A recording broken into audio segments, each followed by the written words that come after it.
അപ്പം 12th റിസൾട്ടൊക്കെ അവിടെ നിൽക്കട്ടെ, എന്നാലും റിസൾട്ട് വരുന്ന ദിവസം തൊട്ടിട്ടാണെങ്കിൽ തന്നെയും ഇനി എന്ത് എന്നുള്ള ടെൻഷനിലായിരിക്കും എല്ലാവരും ഇരിക്കുന്നുണ്ടാവുക. അതായത് ഏത് കരിയറാണ് ചൂസ് ചെയ്യേണ്ടത്? കാര്യം വളരെ വയസ്സായിട്ടുള്ള ഒരു ഡിസിഷനാണ് അവർ എടുക്കേണ്ടത് അല്ലേ. 12th എന്ന് പറഞ്ഞാൽ ഒരു ടേണിംഗ് പോയിന്റ് തന്നെയാണ് ലൈഫിൻ്റെ. അപ്പോൾ ഏത് കരിയർ ചൂസ് ചെയ്യണം, അതായത് ഇനി ഭാവിയിൽ റിഗ്രറ്റ് അടിക്കാൻ ചാൻസ് ഉണ്ടോ എന്നൊക്കെ ചിന്തിച്ചിരിക്കുകയായിരിക്കും മക്കൾ.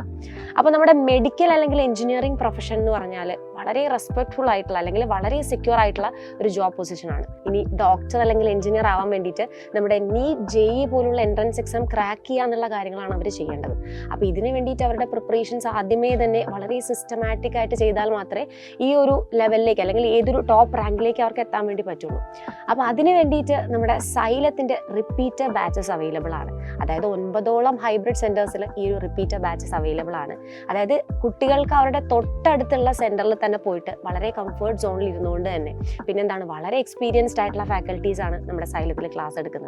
ഇനി മെറ്റീരിയൽസിൻ്റെ കാര്യം പറയുകയാണെങ്കിൽ തന്നെ വളരെ റിവൈസ്ഡ് ആയിട്ടുള്ള മെറ്റീരിയൽസ് തന്നെയാണ്. അതായത് ലേറ്റസ്റ്റ് ആയിട്ടുള്ള ക്വസ്റ്റ്യൻ സീരീസും പിന്നെ അതുപോലെ തന്നെ മൂക്ക് എക്സാംസ്. ഇപ്പം നമുക്കറിയാം പഠിച്ചാൽ മാത്രം പോരാ, നമ്മൾ ഈ ഒരു എൻട്രൻസ് എക്സാം ക്രാക്ക് ചെയ്യണമെങ്കിൽ നമ്മൾ ടൈം മാനേജ്മെൻറ്റ് വളരെ ഇമ്പോർട്ടൻ്റ് ആയിട്ടുള്ള കാര്യമാണ്.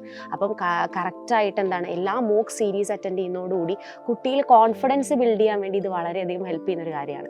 അപ്പോൾ കുട്ടികൾക്ക് തൊട്ടടുത്തുള്ള എന്താണ് സെൻറ്ററിൽ തന്നെ പോയിരുന്ന് പഠിക്കാൻ പറ്റുക എന്നുള്ളത് വളരെ വലിയ കാര്യമാണ്. അതായത് ഒരുപാട് ദൂരം ട്രാവൽ ചെയ്യേണ്ട, അവരുടെ കംഫർട്ട് സോണിൽ തന്നെ ഇരുന്നിട്ട് പിന്നെ വളരെ അടിപൊളി ക്ലാസ് റൂംസും കാര്യങ്ങളൊക്കെയാണ് ഈ സൈലം പ്രൊവൈഡ് ചെയ്യുന്നത്.